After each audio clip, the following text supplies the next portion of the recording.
பிப்ரவரி மாதம் சனிக்கிழமை எபிரேயர் புத்தகம் 11ஆம் அதிகாரம் முதல் 2 வசனங்கள் மீண்டும் 8 19 வசனங்கள் மிகச்சிறப்பாக நம்பிக்கை பற்றி சொல்லப்பட்டிருக்கிறது.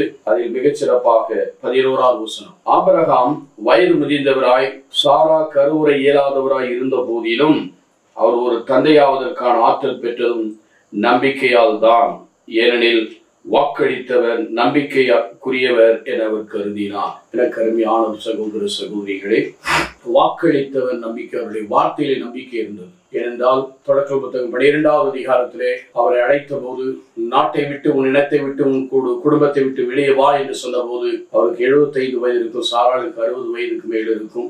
ஆனால் அவருக்கு நீதி எனப்பட்டது என்று தொடக்கம் 15ஆவது அதிகாரத்திலே நான் உனக்கு பரிசும் கேடயமாக இருப்பேன் என்று சொன்ன போது அவர் முழுமையாக நம்பினார். வார்த்தையிலே நம்பிக்கை வைத்தார். அவருடைய இறை வார்த்தையிலே அவர் நம்பிக்கை வைத்தார்.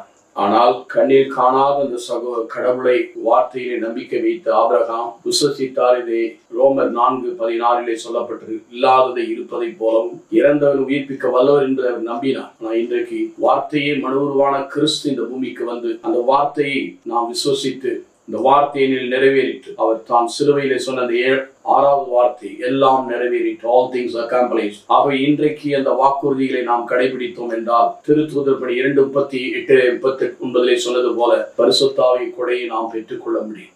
இந்த வாக்குறுதி நமக்கும் அருகில் இருக்கிற நமக்கும் தூரத்தில் இருக்கிற மக்களுக்கும் அது உரியது.